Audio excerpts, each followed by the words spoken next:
सुरु भएको छ जसमा राष्ट्रिय जनता पार्टी जनता समाजवादी पार्टीले चाहिँ अब साँच्चीकै प्रधानमन्त्री केपी शर्मा ओलीलाई मतदान गर्न तयार छ त। अब कार्यदलको सदस्य हुनुहुन्छ, जसपाको प्रभावशाली नेता हुनुहुन्छ र संसदीय सुनवाई समितिको पनि अब अध्यक्ष हुनुहुन्छ लक्ष्मणलाल कणजी। धेरै कारणले आज लक्ष्मणलाल कणजीले दुईटा इस्युमा क्लियर गर्नुहुनेछ।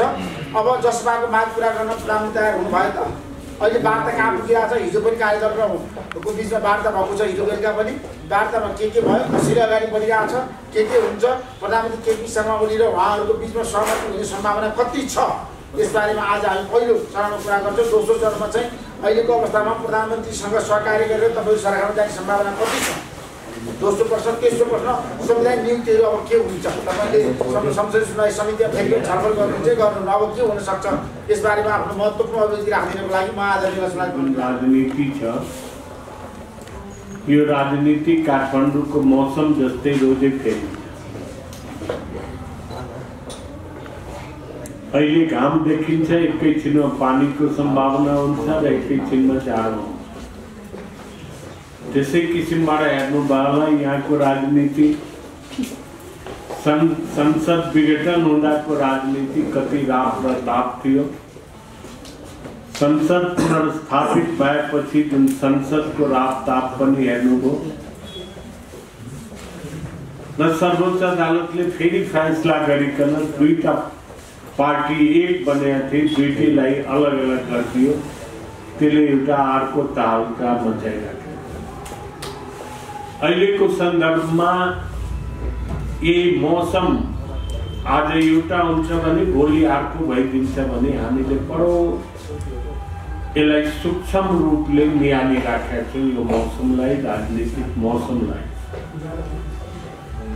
अहिले हाम्रो बिचमा हाम्रो पार्टी एउटा इस्युमा आधारित भएको कारणबाट हामी सबैसँग आफ्नो बाटो खुला राखेका छौँ, कुरा गर्दैछौँ।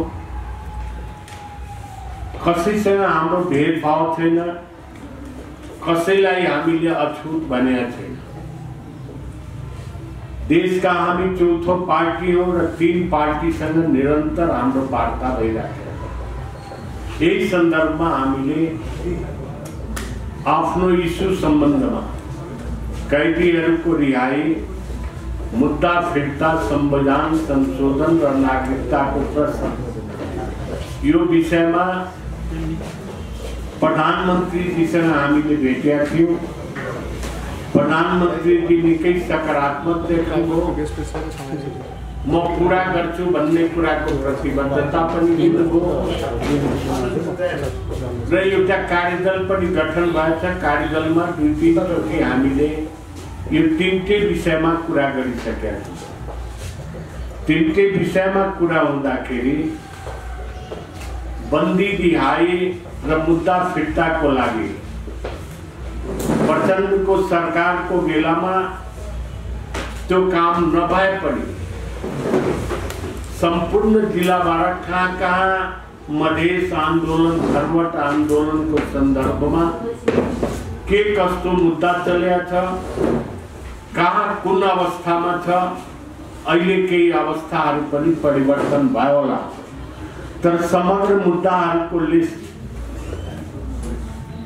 गृह मन्त्रालयमा थियो। गृह मन्त्रालयले त्यसमा पटक पटक वार्ता पनि गर्यो र सम्पूर्ण मुद्दाको रेकर्ड हाम्रो अटर्नी जनरल अफिसले तयार गरेका थियो। त्यो रेकर्डहरू झिकाउने हिजो हामीले गरेका छौँ र संविधान र कानुनले कुन बाटो हुन्छ, कसरी अगाडि बढ्नुपर्छ, त्यो हामी गर्छौँ भन्ने कुरामा सरकार पक्षको प्रतिबद्धता पाइराखेका छौँ। तेस्रो विषय हो, हामीले भनेका छौँ संविधान संशोधन। संविधान संशोधनको लागि हाम्रो माग के छ भने अहिले एउटा कमिटी बनाऊ, कहाँ कुन परिवर्तन गर्नुपर्ने। केवल हाम्रो मागको लागि होइन, संविधानमा जुन 3 वर्ष हामीले काम गर्यौँ, विभिन्न ठाउँमा बाधा अर्चन देखिराखेका रहेछ। एक्जिक्युसन गर्नमा पनि प्रब्लम छ। यो सम्पूर्ण कुराको हामी एउटा फिरिस्त बनाऊ, कहाँ परिवर्तन गर्नुपर्ने हो र अन्य पार्टीसँग, किनभने संविधान संशोधन 2/3 बिना हुन सक्दैन, अन्य पार्टीसँग पनि कुरा गरौँ भन्ने कुरा गरेका छौँ। अब अहिलेसम्म यो सरकार संयुक्त सरकार नै हो, पार्टी अलग भए तर अलग भएको पार्टी जुन सरकारमा थियो उसले आफ्नो समर्थन फिर्ता लिएको अवस्था छैन। त्यसकारण यो सरकार चलिराखेको रहेछ। प्रधानमन्त्रीलाई आफ्नो विश्वासको मत लिनको लागि, अविश्वास मत राख्नको लागि केही प्रावधानहरू छ भने विश्वास का मत प्रधानमन्त्रीले संविधानको धारा 100 बमोजिम त्यसले पनि लिन सक्ने व्यवस्था छ। अहिले हामीले यो प्रस्तावमा समर्थन गर्छु भने पनि छैन। हाम्रो माग अगाडि बढोस्, जनता समक्ष यसका केही रिजल्टहरू आओस्, त्यसपछि जसले सक्रिय रूपमा यसमा अगाडि बढ्छ उसलाई हामी सरकार भित्र गएर पनि सरकार बाहिर बसेर पनि समर्थन हामी गर्छौँ। यही क्रममा हाम्रो सबै पार्टीसँग हिजो यहाँहरूले थाहा पाउनुभयो होला, कांग्रेससँग पनि हामीले कुराकानी गर्यौं। यो राजनीतिक अवस्था रहेछ। राजनीतिक अवस्थामा गणितीय खेल पनि हुन्छ। अहिले हेर्दाखेरि सबभन्दा ठुलो पार्टी एमाले रहेछ, सेकेन्ड पार्टी कांग्रेस छ, थर्ड पार्टी अहिले माओवादी केन्द्र छ, फोर्थ पार्टी हामी छौं भने यो पार्टीको अवस्थामा कता कुन अवस्था रहेछ त्यसको सन्दर्भमा हामीले बडो नजिकबाट हेरिराखेका छौं। कहिले एमालेका माओवादीबाट फर्केका मित्रहरूले यही सरकारलाई कायम राख्नुपर्छ भन्ने अभिव्यक्ति सुनिराखेका छौं भने कहिलेकाहीँ त्यसमा पनि विमतिहरू पनि सुनिराखेका छौं। एउटै पार्टी भित्रमा पनि अहिले पनि एकरूपता पाइराखेका छैन। यस्तो राजनीतिक अवस्थामा यसलाई गम्भीर रूपबाट हामीले बडो नजिक रूपबाट हेरिराखेका छौं, विश्लेषण गरिराखेका छौं र समय आउने बित्तिकै अब धेरै समय लाग्दैन, 2-4 दिन भित्रमा हाम्रो पार्टीको बैठक बसिकन यस सन्दर्भमा एउटा निश्चित निर्णय लिन्छ र पार्टीको निर्णयले हामी अगाडि बढ्छौं। त्यसो सरकार चाहिँ टिमसँग उल्किन्छ, त्यो सरकारमा तपाईहरुको सहभागिता संलग्नता रहन सक्छ। हामीले केपी ओलीसँग कुनै भेदभाव गरेका छैन, कुनै अछुट मानेका छैन। यदि केपी ओलीले हाम्रो माग पूरा गर्दैन भने हामी किन जान्छौं त्यसमा? केपी ओली अहिले सरकारमा छ भने हाम्रो मागको लागि त अगाडि बढ्नु पर्यो। लजौडा जस्तो तपाईको मागप्रति अलिकति सकारात्मक भयो भनेर प्रधानमन्त्रीबाट आएको हुँदा उहाँले एउटा शर्त चाहिँ राख्नु भएको छ भन्ने पनि संसार माध्यममा आएको छ। त्यो चाहिँ के शर्त भने यो संसदलाई धेरै नलम्ब्याउँ भनेको, अब चुनावी सरकारै बनाउनु भन्नेतिर त्यो प्रधानमन्त्रीबाट त्यो कुरा आएपछि तपाईहरु अलिकति तर्कनु भयो कि अथवा तपाईहरु के अब प्रधानमन्त्रीलाई समर्थन गर्ने वातावरण छैन भन्नेतिर लाग्नु भयो भन्ने पनि संसारमा आएको छ। के हो खास कुरा? 3-4 उहाँले राख्नु, मैले आफ्नो कुरा भने प्रधानमन्त्रीजीको के थियो भने हामी सँगै आएर सरकार बनाऊ र अगाडि बढौँ भन्ने फर्स्ट थियो। तपाईहरु चाहिँ संसदले पूरा कार्यकाल यो सञ्चालन गर्नुपर्छ भन्नेमा हुनुहुन्छ कि हुनुहुन्न? वा सरकारमा नआइकन समर्थन दिने हो भने त्यो पनि दिनुहोस् भन्नुभएको थियो। हामीले यो कामको आधारमा निर्णय गर्छौँ, हामी गर्दैनौँ। हिजो हाम्रो संसदीय दलको बैठक बसेको थियो। संसदीय दलको बैठकमा यो प्रश्न उठ्यो, तपाईले अहिले भन्नुभयो यो संसद चलोस् वा यो संसदलाई जुन अब विघटन गर्ने त प्रावधान छैन, 76 को दफा बमोजिम जुन प्रावधान हो त्यो बमोजिम लगेर यसलाई इलेक्सनमा पुर्याउने यो दुईटा व्यवस्था छ। संसद विघटनको अवस्था छैन। हामीले यो संसद चल्नु पर्छ। अब चल्दै चलेन, सबैले चलाएन भने त त्यस्तो अवस्थामा हामी निर्वाचनबाट आएको, निर्वाचनमा विश्वास गर्ने पार्टी हो, निर्वाचनबाट भागेर जाने अवस्था छ। त्यसकारणले हामी ओपन छौँ। हाम्रो विचार के छ भने अहिले 2 वर्ष हामी पार्लियामेन्ट चलाउँ। पार्लियामेन्ट चल्न नसकेको अवस्थामा मात्रै इलेक्सन, पार्लियामेन्टले सरकार दिन नसकेको अवस्थामा मात्रै इलेक्सन। यो हाम्रो संवैधानिक व्यवस्था छ, त्यो स्तरमा अहिले पुगिसकेका छैन। त्यसकारण हाम्रो प्रयास यो 2 वर्ष पार्लियामेन्ट रहोस् र आवधिक इलेक्सन हुने बेलामा यो इलेक्सन पनि होस्। ऋषिजीको अर्को प्रश्नको एउटा जवाब सुनवाई समितिको गर्नुभएको थियो।